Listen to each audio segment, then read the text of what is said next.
முதலாவது நோன்பை நோற்று முடித்த நிலையில் நாம் இன்றைக்கு அமர்ந்திருக்கிறோம்.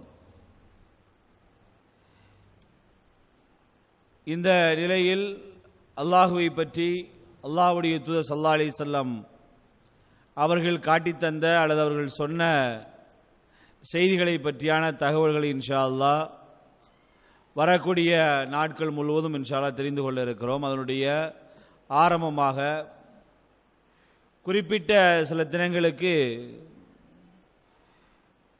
அல்லாஹுவை பற்றியான ஒரு அறிமுகத்தை, அல்லாஹுவை பற்றி விளக்கமாக அல்லது அதை பற்றியான முழு பாடத்தையும் நடத்துகிற வாய்ப்பு நமக்கு இல்லை. அதை நம்ம விளக்கமாக நடத்த ஆரம்பித்தாலும் அது முடிக்க முடியாத சூழலுக்குத்தான் யதார்த்தமாக தள்ளப்படுவது உண்டு. அப்போ அல்லாஹுவை பற்றியான செய்திகளில் ஒரு அறிமுகத்தை தான் இன்ஷா அல்லாஹ் இந்த வகுப்பில் பார்க்க இருக்கிறோம். பொதுவாக இஸ்லாமிய மார்க்கத்தை பின்பற்றக்கூடிய நபர்கள் இஸ்லாமிய சட்டங்களை பற்றி அதிகமாக தெரிந்து கொள்கிற ஆர்வத்தை நாம் கொண்டிருக்கிறோம். தொழுகைனா என்ன, நோன்புனா என்ன, ஜக்காத்துனா என்ன, ஹஜ்ஜுனா என்ன, இதை பற்றியான செய்திகளை நாம் அறிந்திருக்கிறோம். ஆனால் அந்த கட்டளையை விதித்த அல்லாஹுவை பற்றி, இறைவனை பற்றி அறிதல் என்பது மிக குறைவுதான். எங்கு கட்டளையை பற்றி, உதாரணமாக இந்த டிராஃபிக்குடைய ரூல்ஸை நீங்க இப்படி பின்பற்றணும், இந்த சட்டத்திற்கு உட்பட்டு தான் உங்களுடைய வாழ்க்கையை அமைச்சுக்கிறணும் அப்படின்னு ஒருத்தர் சொன்னால், அல்லது ஒரு சட்டம் போடப்பட்டால் அந்த சட்டம் போடப்பட்ட நபரை, சட்டம் யாரால் போடப்பட்டதோ அந்த நபரை பொறுத்து தான் அந்த சட்டம் மதிப்புக்குரிய சட்டமாக மாறுகிறது. வீட்டில் இருக்கக்கூடிய தந்தை ஒரு காரியத்தை சொல்றாரு, அல்லது பள்ளியினுடைய ஆசிரியர் சொல்லுகிறார், அல்லது தலைமை ஆசிரியர் சொல்லுகிறார், அல்லது காவல்துறையினுடைய கீழ்மட்டத்தில் இருக்கக்கூடிய ஒரு நபர் சொல்லுகிறார், அல்லது அதனுடைய உயர் அதிகாரி சொல்லுகிறார் என்றால், இந்த சொல்ற ஆளை பொறுத்து, ஆளை விளங்கி வைத்திருப்பதை பொறுத்து அந்த சட்டம் நடைமுறைப்படுத்துவதை நாம் இன்றைக்கு பார்க்கிறோம். ஒரு கான்ஸ்டபிள் வந்து கூப்பிட்டாரு, அல்லது ஒரு ஏட்டு கூப்பிட்டாரு, அல்லது ஒரு இன்ஸ்பெக்டர் அழைத்தார், அல்லது வந்து ஒரு கமிஷனர் கூப்பிட்டாருன்னா அவருக்குரிய அந்த மரியாதை தனியா இருக்கு. ஒவ்வொரு ஆளுக்குரிய மரியாதையும் தனியா இருக்கு. இன்னைக்கு நம்ம அதிகமாக கேட்பதும் அல்லது அதிகமாக தெரிந்து வைத்திருப்போம் எதை பற்றி சொன்னா, சட்டங்களை பற்றி தான் அதிகமாக தெரிந்து வைத்திருக்கிறோம். அந்த சட்டங்களை திரும்ப திரும்ப நம்ம சொல்லிக்கிட்டே இருக்கோம். தொழுக, நோன்பு வைங்க, நோன்பு வைத்தால் இந்த நன்மை கிடைக்கும், இந்த கூலி கிடைக்கும், இதனுடைய பலனை நீங்க அப்படி அனுபவிக்கலாம். உதாரணமாக நோன்பு வைத்தால் நோன்பினுடைய கூலியாக அல்லாஹ்வே இருக்கிறான் என்று அல்லாஹ்வுடைய தூதர் சொல்றாங்க. இப்ப நோன்புக்கு அல்லது ஹஜ்ஜுக்கு அல்லது தொழுகைக்கு அல்லது ஜக்காத்துக்கு இந்த கடமைகளை பற்றி ஒரு மனிதர் நமக்கு உபதேசம் பண்ணும் போது, சொல்லும் போது, இந்த கடமைகளை பற்றியான செய்திகளைத்தான் அதிகமா உள்வாங்கிக் கொண்டே இருக்கிறோம். கடமைகள் இருக்கக்கூடிய குறைபாடு என்ன, நிறைவு என்ன, தொழுகை என்றால் இது கூடுமா கூடாதா, இதுல வந்து எது சரியாக இருக்கும் தவறாக இருக்கும், நோன்பு என்றால் எது சரி எது தவறு, இந்த செய்யலாமா அதை செய்யக்கூடாதா என்ற விவாதங்கள் தான் தொடர்ச்சியாக நடைபெறுகிறது. ஆனால் இஸ்லாமிய வரலாறுகள்ல அல்லது இஸ்லாமிய அறிஞர்களுக்கு மத்தியில எதற்கு அதிகமான அழுத்தம் கொடுத்திருக்கிறாங்கன்னு சொன்னா, கட்டளைகளை, ஏவல்களை, விளக்கல்களுக்கு கொடுக்கப்பட்ட முக்கியத்துவத்தை விட அந்த கட்டளையை தந்தவன் யார், அந்த விளக்கலை தந்தவன் யார், இதை செய்ய வேண்டும் செய்யக்கூடாது என்று சொன்னவன் யார், அவனுடைய ஆற்றல் என்ன என்பதை குறித்து தான் அதிகமாக பேசியிருக்கிறாங்க. நம்முடைய தலைப்பு என்னன்னா, இன்ஷா அல்லாஹ் வரக்கூடிய ஒரு 5-6 நாட்களும் இறைவனை, அல்லாஹுவை எப்படியெல்லாம் நெருங்குவது என்பதை பற்றியான தலைப்பு தான் இன்ஷா அல்லாஹ் பேச இருக்கும். அவருடைய அறிமுகம் தான் இது. இப்ப அல்லாஹ்வை ஒரு மனிதர் முதலில் அறிந்து கொள்ள வேண்டும். அல்லாஹ்வை பற்றியான சரியான புரிதல் இருந்தால், ஃபஅலம் அன்னஹு லா இலாஹ இல்லல்லாஹ், வணங்க தகுதியானவன் அல்லாஹ் ஒருவன் என்று நீங்கள் அறிந்து கொள்ளுங்கள் என்று அல்லாஹ் சொல்கிறான். அல்லாஹ்வை பற்றியான சரியான புரிதல் தான் ஒரு முஸ்லீமுடைய அடிப்படை. யாருக்கு அல்லாஹ்வை பற்றி சரியா தெரியுதோ அவர் மார்க்கத்தில் சரியாக இருக்கிறார். யார் அல்லாஹ்வை பற்றி சரியாக தெரியவில்லையோ அவர் மார்க்கத்தையே துளைத்தவராக மாறிவிடுகிறார். இப்ப பொதுவா நம்ம முஸ்லீமா இருக்கோம், நம்ம முஸ்லீம் என்று சொன்னா அவருக்கு இஸ்லாமிய மார்க்க 3 நிபந்தனைகளை யதார்த்தமா விதிக்குது. நம்ம சொல்ற இந்த வார்த்தை இருக்கு பாருங்க, நம்ம லா இலாஹ இல்லல்லாஹ் முஹம்மது ரசூலுல்லாஹ் என்று இந்த சொல்ற வார்த்தை மூலமா தான் அவர் இஸ்லாத்துக்கு வர்றாரு. இந்த வார்த்தையை சொல்லலைன்னா அவர் முஸ்லீம் ஆக முடியாது. ஊமைக்கு பிரச்சனை இல்லை, பேச முடியாத நபருக்கு பிரச்சனை இல்லை. ஆனால் பேச தெரிந்தவராக இருந்தால் அவர் கண்டிப்பாக இந்த கலிமாவை மொழிய வேண்டும். நிபந்தனை எங்கிருந்து தொடங்குதுன்னா, கலிமா சொல்றதா இருந்தா அவர் நாவால சொல்லணும். லா இலாஹ இல்லல்லாஹ் முஹம்மது ரசூலுல்லாஹ், அஷ்ஹது அல்லா இலாஹ இல்லல்லாஹ் அஷ்ஹது அன்ன முஹம்மது ரசூலுல்லாஹ் சொல்லணும். இப்ப நம்ம பள்ளிகளில் பாருங்க, இஸ்லாத்துக்கு வரக்கூடிய நபர்களுக்கு நம்ம கலிமா சொல்லித்தாரோம். எப்படி? அஷ்ஹது என்று சொன்னா அவர் என்ன சொல்வாரு? அஸ்கதுன்னுவாரு. ஆனாலும் விடுறது இல்ல, அவருக்கு திரும்ப அஷ்ஹதுன்னு சொல்லுங்க என்று சொல்லுகிறோம். ஏன்னா கலிமாவை அவர் சொல்லணும். இது முதலாவது நிபந்தனை. இரண்டாவது நிபந்தனை என்னன்னா, அவர் அதை மனசார நம்பணும், ஏத்திருக்கணும். பேருக்காக அல்லது ஏதோ பதவிக்காக, பட்டத்திற்காக அல்லது ஏதோ பணத்திற்காக அல்லது பெண்ணுக்காக மாறியவராக இருக்கக்கூடாது. அவர் இஸ்லாத்தை விளங்கியவராக இருக்கணும். ஏதோ ஒரு சந்தர்ப்பத்தில் எப்படியோ விளங்கியவராக இருக்கணும். அவருக்கு ஏதோ ஒரு விதத்தில் இஸ்லாம் அவருக்கு பிடிச்சிருக்கணும், இஸ்லாத்தை அவர் உள்வாங்கி இருக்கணும். அந்த உள்வாங்கல் தான் அவரை முஸ்லீமாக இஸ்லாம் அங்கீகரிக்கிறது. கெசட் அங்கீகரிக்கிறது அல்ல, இஸ்லாம் அங்கீகரிப்பது. அதே போல அவர் தன்னுடைய செயல்பாடுகள் மூலமாக இந்த உலகத்துக்கு தன்னை முஸ்லீமாக இனம் காட்டிக் கொள்ள வேண்டும். இந்த 3 நிபந்தனையுமே வேணும். ஆனா முஸ்லீம் சமூகத்தில் இந்த வார்த்தையை சொல்லுதல் இருக்கிறது. வார்த்தை எல்லாருமே லா இலாஹ இல்லல்லாஹ் லா இலாஹ இல்லல்லாஹ் என்று அசர் தொழுகை முடிந்ததற்கு பிறகு ஒரு 100 தடவை உட்கார்ந்து பள்ளிவாசலே பெரிய சத்தம் எழுப்பி எல்லோரும் திக்ர் செய்யறாங்க, பள்ளிவாசலே அதிர்கிற அளவிற்கு. அதே போல தொழுகை வணக்கம் என்றால் நோம்பு மாசத்துல சொல்ல வேண்டிய அவசியமே இல்லை. நோம்பு மாசத்துல பள்ளியோட தொடர்பு, வணக்க வழிபாடு எல்லாமே செய்யப்படுது. ஆனால் இந்த இஅ்திகாது பில் கல்ப் என்கிற உள்ளத்தால் நம்பிக்கை கொள்ளுதல் இருக்கிற இதுல மிகப்பெரிய குறை இருக்கிறது. அந்த குறைதான் ஒரு முஸ்லீம் பெண்ணை அல்லது முஸ்லீம் ஆணை ஒரு ஜோசியத்தின் பக்கம் இழுத்து போகிறது, அல்லது சூனியத்தின் பக்கம் இழுத்து போகிறது, அல்லது தவறான நம்பிக்கையின் பக்கம் இழுத்து போகுது, அல்லது வேறு வேறு கடவுள்கள் வேறு வேறு தெய்வங்களாக நம்புகிறார்களே அதன் பக்கம் ஒரு மனிதனை இழுத்து போகுது. ஏன்னா அவருக்கு அடிப்படையே அவருக்கு சரியா விளங்குறது இல்ல. இன்றைக்கு தௌஹீத்வாதிகளாக இப்ப தர்காவுக்கு போற தவறு விளங்கி வச்சிருக்கிறோம், அதுல எந்த மாற்று கருத்தும் இல்ல. பிதஅத்துகள் செய்வது தவறு என்று விளங்கி வைத்திருக்கிறோம், மௌலூது ஃபாத்தியாக்கள் ஓதுவது தவறு என்று விளங்கி வைத்திருக்கிறோம். ஆனால் தௌஹீது பேசக்கூடிய நமக்கு மத்தியில இறைவனை பற்றியான புரிதல் மிகப்பெரிய பலவீனத்தை தான் ஏற்படுத்தியிருக்கிறது. பலவீனமான புரிதலாகத்தான் இருக்கிறது. இறைவனை பற்றிய புரிதல் பலவீனத்தை ஏற்படுத்தல, இறைவனை பற்றி நாம் புரிவது நம்முடைய உள்ளத்தில் ஒரு மிகப்பெரும் பலவீனமான சூழலை தான் அது ஏற்படுத்தியிருக்கு. நம்ம இறைவனை பற்றி எப்படி அறிந்திருக்கிறோம் என்பதை பொறுத்துத்தான் நம்முடைய இஸ்லாம், நம்முடைய தௌஹீத் கொள்கை, நம்முடைய ஏகத்துவம் எல்லாமே உயிர் பெறுகிறது. வாங்க, குர்ஆனில் அதிகமாக பேசப்படுகிற வசனம் எதுவென்று பார்த்தால் அது அல்லாஹ்வை பற்றியான வசனம் தான். குர்ஆன்ல முதல் வசனம் எது? முதல் வசனம் எது குர்ஆன்ல?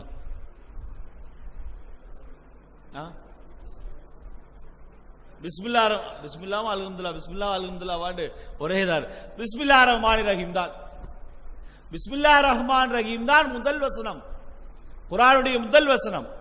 அந்த வசனத்தில் எதை பற்றி சொல்லப்படுது? அல்லாஹ்வை பற்றி தான். அல்லாஹ்வை பற்றி தான் அல்லாஹ் சொல்கிறான். பிஸ்மில்லா என்றால் பெயரை கொண்டு. சிலர் பிஸ்மின்னு பேர் வைக்கிறான் பாருங்க. பேர் என்ன? பிஸ்மி. பிஸ்மினா ஒரு அர்த்தம் இல்ல, பேரை கொண்டு, பேரால் என்ற அர்த்தம். அல்லாஹ் என்ற வார்த்தையை சேரும் போது அர்த்தமே வருது. அல்லாஹ் என்பது அல்லாஹ்வுடைய பெயர். இலாஹ் என்கிற கடவுளிலிருந்து தனித்தவன் என்பதை குறிக்கிற வார்த்தை தான் அல்லாஹ். அதைத்தான் அரபுகள் அல்லாஹ்வை பெண்பாலா மாத்தி வச்சிருந்தான். இலாஹ் என்பதை பெண்பாலா மாத்தித்தான் லாத் என்று வைத்திருந்தான். லாத் என்று கடவுள் கேள்விப்படுறோம்ல, லாத் உஸ்ஸா மனாத் என்று பெண் கடவுளாக மாற்றி வைத்திருந்தான். அசீஸ் என்பதைத்தான் உஸ்ஸா என்று பெண்ணாக மாற்றி வைத்திருந்தான். மன்னான் என்பதைத்தான் பெண் கடவுளாக மாற்றி மனாத் என்று மாற்றி வைத்திருந்தான். ஸ்ரீமனாத், சோமநாத், அதான் ஸ்ரீமனாத். இந்த கடவுளுடைய பெயர்கள் இப்படி வந்தது. ஆனா அல்லாஹு தஆலா முதல் வார்த்தையில தன்னை பற்றி சொல்லுகிறான். குர்ஆன்ல அதிகமாக, குர்ஆனை 3 பகுதியா பிரிச்சா 3 பகுதியில் அல்லாஹ் ரப்புல் ஆலமீன் 3 விதமான விஷயங்களை சொல்கிறான். ஒன்று அல்லாஹ்வை பற்றி தான் அதிகம் பேசப்படுகிறது, இன்னொன்று தூதர்களை பற்றி, மூன்றாவது மறுமையை பற்றி. இதைத்தான் அல்லாஹ் தஆலா குர்ஆன்ல அதிகமாக பேசணும். குர்ஆனை 3ஆக பிரித்தால் இந்த 3இல் அல்லாஹ்வை பற்றியான செய்திகள் தான் அதிகமாக பேசப்படுகிறது. குர்ஆனிலேயே மிகச்சிறந்த வசனமாக சொல்லப்படுவது எது? அதிகமான சிறப்புக்குரிய வசனமா சொல்லப்படுறது ஆயத்துல் குர்சி. படிச்சு பாருங்க. அல்லாஹு லா இலாஹ இல்லாஹுல் ஹய்யுல் கய்யூம் என்று ஆரம்பிக்கிற அந்த முழு அந்த வசனமும் அல்லாஹ்வை பற்றி தான் இருக்கிறது. அல்லாஹ்வுடைய சிஃபத், அல்லாஹ்வுடைய பண்பை பற்றி தான் அல்லாஹ் ரப்பல் ஆலமீன் அதுல பேசுறான். குர்ஆனினுடைய 3இல் ஒன்றாக சொல்லப்படுகிற சூரா எது? சூரத்துல் இக்லாஸ். அதுல எதை பத்தி பேசுறான்?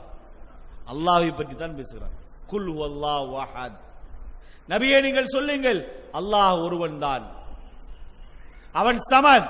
குர்ஆனிலேயே ஒரே ஒரு இடத்துல மட்டும்தான் சமத் வருகிறது, வேற எங்கேயும் சமத் இல்லை, இந்த சூறால மட்டும்தான். ஏன்னா அல்லாஹ்வுடைய தனித்துவமான வார்த்தை சமத் என்ற வார்த்தை குர்ஆன்ல வேற எங்கேயும் கிடையாது.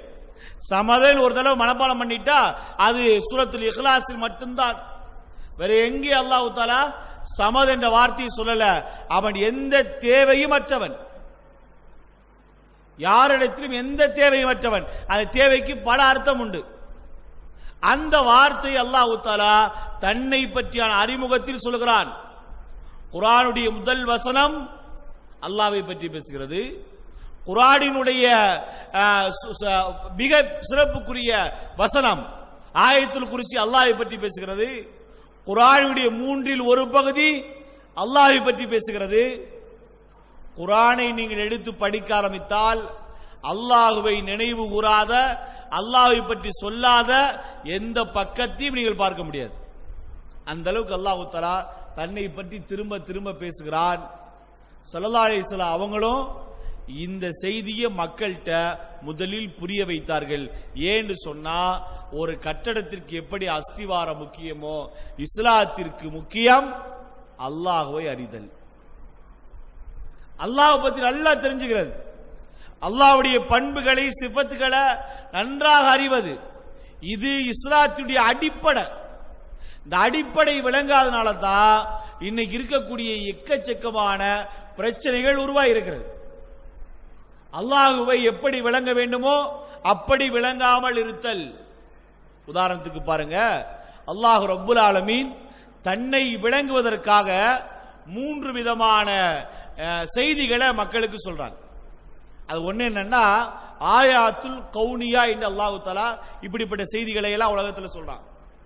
என்னன்னா, அல்லாஹ் விளங்குறதா இருந்தா நீங்க உலகத்தையே பாருங்க, வானத்தை பாரு, பூமியை பாரு, சூரியனை பாரு, சந்திரனை பாரு, இது எல்லா இந்த படைப்புகளை பார். இந்த படைப்புகளை எல்லாம் மனிதன் பார்க்கிற போது இந்த படைப்பை படைத்த ஒருவன் இருக்கிறான் என்பதை ஒரு மனிதன் ஆழமாக நம்புவான்.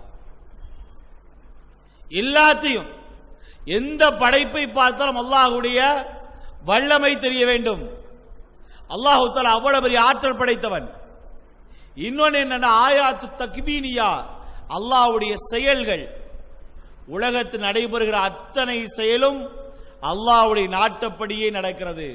தக்பீனியா, எல்லா செயல்பாடுகளுக்கு பின்னாலும் அல்லாஹ்வுடைய நாட்டம், அவருடைய கட்டளை இருக்கிறது.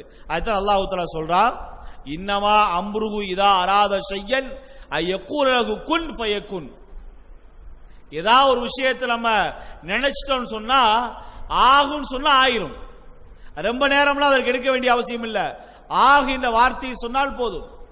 இப்ப எனக்கும் உங்களுக்கும் அல்லாஹ்வை பற்றியான எண்ணம் எப்படி இருக்குன்னா, பொதுவாக ரமலானுடைய காலத்தில் இந்த எண்ணத்தை தான் அல்லாஹ் விதைக்கிறான். நோன்பு எதை சொல்லித் தருது? தக்குவா என்றால் இறையச்சம். இறைவனை நம்ம பார்க்காட்டியும் அல்லாஹ் நம்மை பார்த்து கொண்டிருக்கிறான் என்ற உணர்வை தான் அது ஏற்படுத்துது. உதாரணமா சாப்பாடு இருக்குது, தண்ணீர் இருக்குது, எல்லா வசதி வாய்ப்பும் இருந்தும் அவர் யாருக்கும் தெரியாமல் அதை எடுத்து அருந்த முடியும், அதை சாப்பிட முடியும், எல்லாம் செய்ய முடியும். ஆனாலும் அவர் அல்லாஹ்விற்காக அல்லாஹ் மீது கொண்ட அந்த அச்சத்தின் காரணமாக அவர் அதிலிருந்து விலகி இருக்கிறார். இதே போலத்தான் ஆயாத்துல் குரானியா, குரான் வசனங்கள் அல்லாஹ்வை பற்றி ஏராளமாக பேசுகிறது.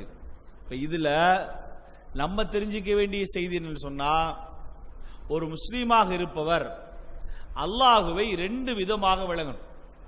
அல்லாஹ் தஆலா இந்த 3 விதமா சொல்லி நம்மளை விளங்கப்படுத்துறான். இதுல நம்ம 2 விதமா அல்லாஹ் விளங்கணும்.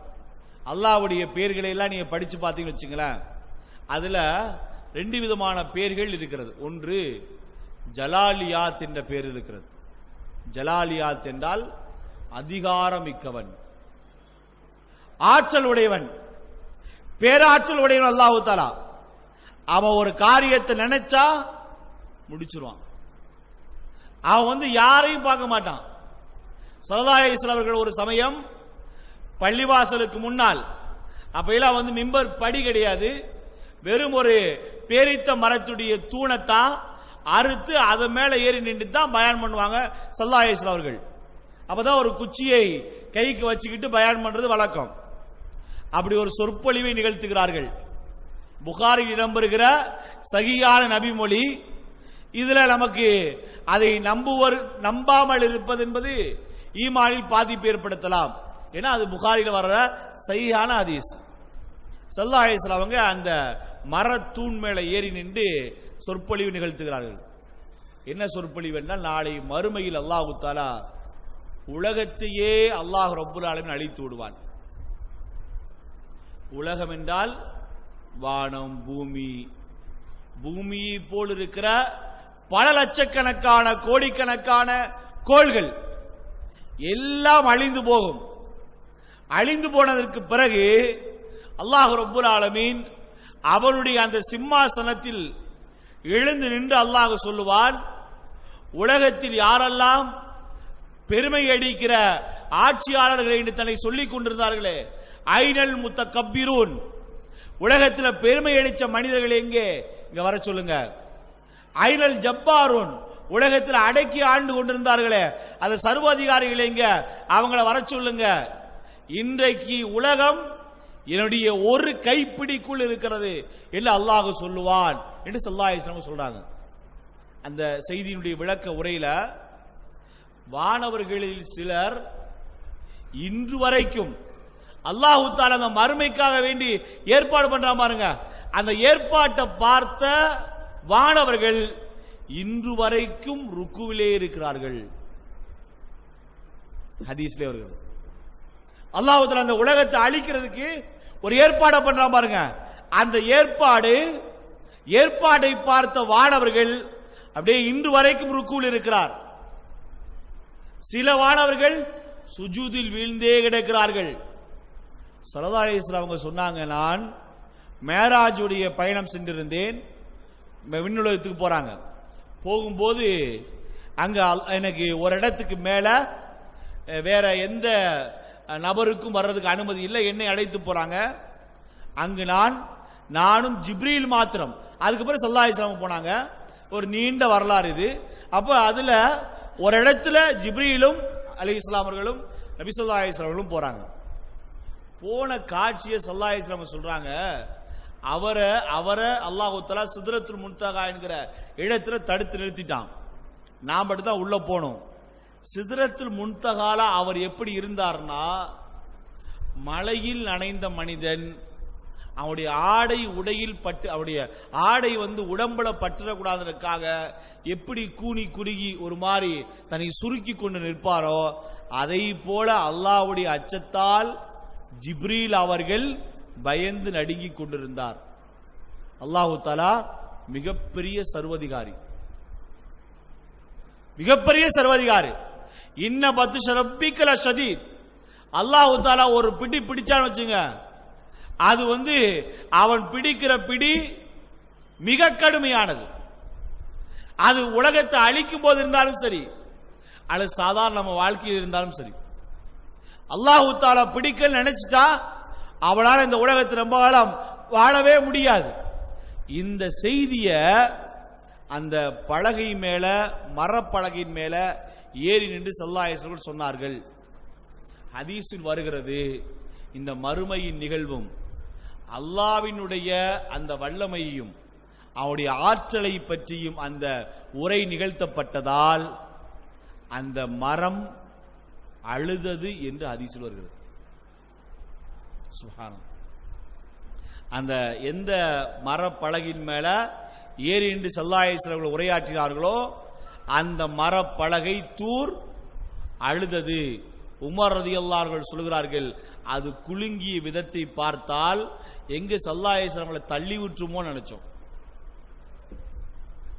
ஆனால் மனிதனுக்கு, நமக்கு அல்லாஹ்வை பற்றியான அச்சம் என்றால், ஏதோ ஒருத்தர் சொன்னார், ரெட்டக்குல்லா யுத்தக்குல்லா, கேலி பண்றதுக்காக, யுத்தக்குல்லா அல்லாஹ்வுக்கு பயந்துக்கண்டா அதை ஒரு கேலியான வார்த்தையாக மாற்றி சொல்வதுதான்.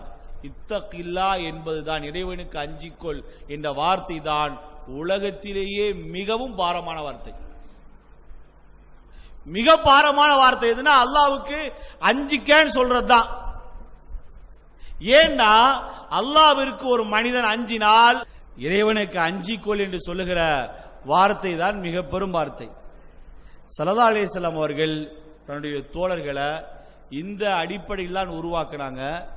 நம்மளும் இப்போது அல்லாஹுவை இந்த அடிப்படையில் தான் நம்ப வேண்டிய, அதை புரிந்து கொள்ள வேண்டிய கட்டாயத்தில் இருக்கிறோம். என்னன்னு சொன்னா, அல்லாஹ் ரப்புல் ஆலமீன் எல்லாவற்றையும் கண்காணிக்கக்கூடியவன், பராமரிக்கக்கூடியவன், தண்டிக்கக்கூடியவன், அதிகாரமிக்கவன்.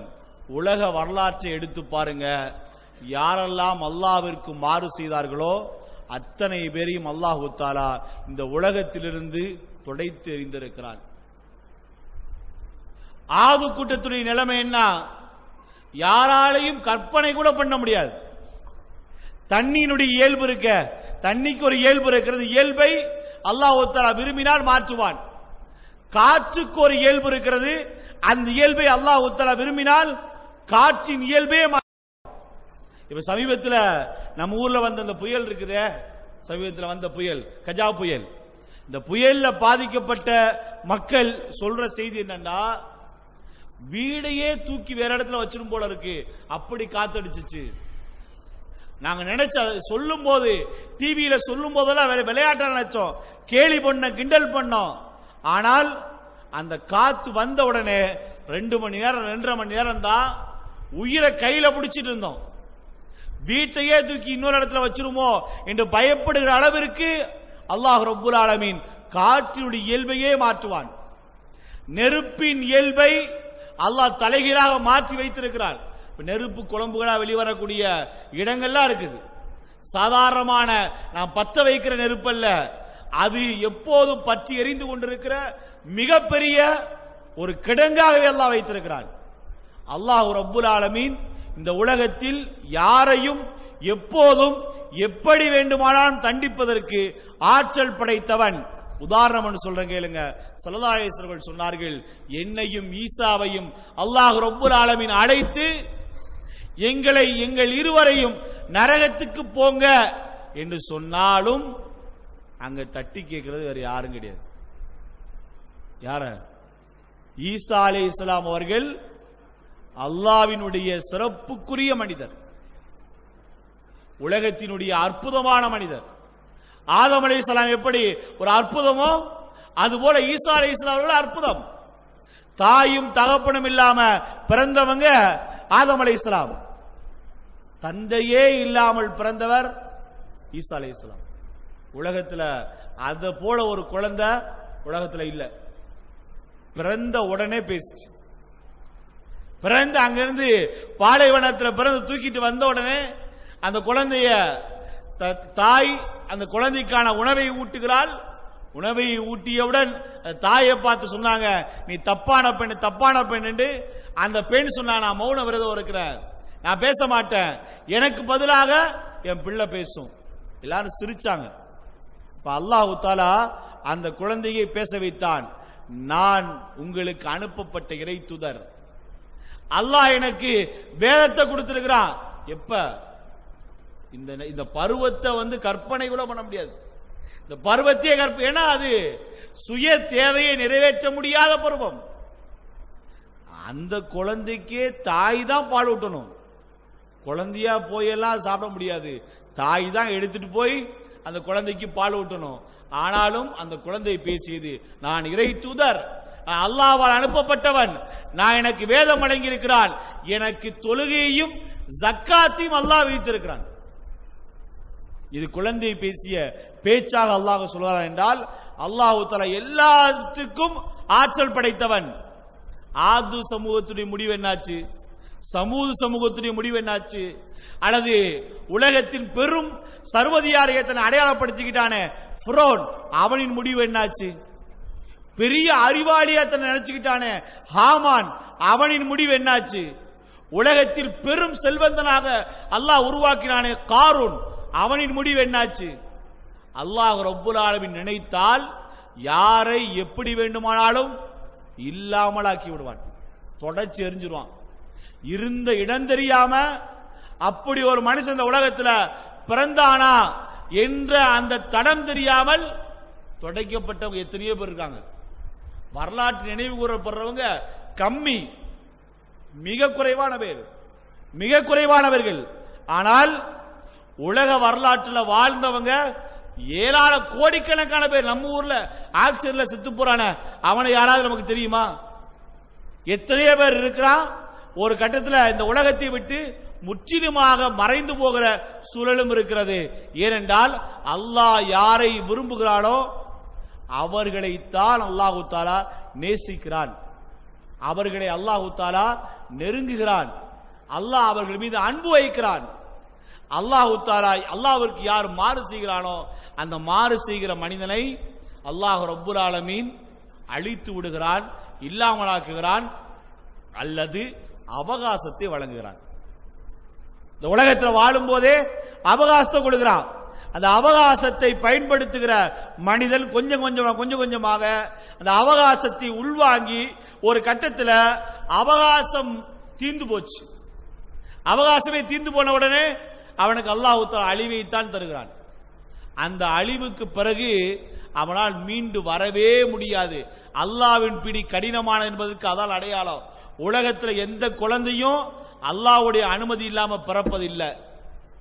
எந்த உயிரும் போனதுக்கு பிறகு திரும்ப இந்த உலகத்திற்கு வரவே முடியாது.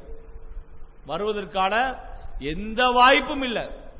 உலகத்தில் எவ்வளவு தொழில்நுட்பம் கண்டுபிடிக்கப்பட்டுருச்சு, எவ்வளவு மருத்துவ உலகம் மிகப்பெரிய இடத்தை அடைஞ்சிருச்சு, எல்லாம் நடந்தாலும் அல்லாஹ் வைத்திருக்கக்கூடிய நியதியை மீறி யாராலும் எதுவும் செய்ய முடியாது.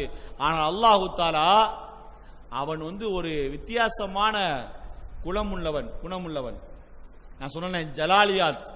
அல்லாஹு தஆலா அதிகாரம் படைத்தவன், அதே சமயத்தில் மிகவும் அன்பானவன். ஜமாலியாத், அழகிய பண்புகளை கொண்டவன். நம்ம எதிர்பார்க்கிறோம் பாருங்க, அதை விட பல மடங்கு அன்பு கொண்டவன், நேசம் கொண்டவன். அந்த அல்லாஹுவ பொதுவாகவே அல்லாஹ் பத்தி அச்சத்தை சொன்னா, பொதுவா ஒரு எதிரியை பத்தி அச்சமுட்டோன்னு வச்சுங்க, அங்க என்ன ஆகும்? எதிரியை பார்த்து ஒருத்தன் பயந்து ஓடுவான். ஆனா அல்லாஹ் பத்தி அச்சமுட்டுனா எந்த வித்தியாசம் இருக்கு? பொதுவாக ஒரு எதிரியை பத்தி அச்சமுட்டுனா இப்படி அடிச்சிருவா, அப்படி பிடிச்சிருவா, கண்ணை குத்திருவா, காலை உடைச்சிருவா, அல்லது நீ செஞ்சதுக்கு தண்டனையை கொடுத்துருவா, நீ உன்னுடைய செல்வத்தில் கை வச்சு, இப்படி சொன்னா எல்லோரும் மிரண்டு ஓடுவார்கள். ஆனா அல்லாஹ்வை பத்தி சொன்னா மட்டும்தான் மனிதன் இன்னும் அல்லாஹ்வை நெருங்குகிறான். அப்படி அந்த நெருக்கம் ஒரு கடல் எப்படி மாறுதுன்னா, உஸ்மான் இப்னு மதூன் என்று ஒரு நபி தோழர் இருந்தார். இதனுடைய செய்தியை முடிச்சுக்கிறேன் இன்ஷா அல்லாஹ். நாளைக்கு இதனுடைய தொடர் இருக்கிறது.